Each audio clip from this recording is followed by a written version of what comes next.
ముగ్గేయడానికి రాదు ఫ్రెండ్స్, నాకు ఏదో ట్రై చేసా. దయచేసి తిట్టద్దండి.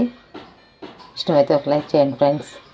7 చుక్కలు 3 దాకా వస్తుంది. ఇది బాగుంటుంది సింపుల్గా. మా ఆయన తిడుతూనే ఉన్నాడు, పొద్దున్నే వీడియో తీస్తున్నావా అని. కానీ రీసెంట్గా తీయాలని ఆశ ఉంది, అందుకే ఇప్పుడు తీసా.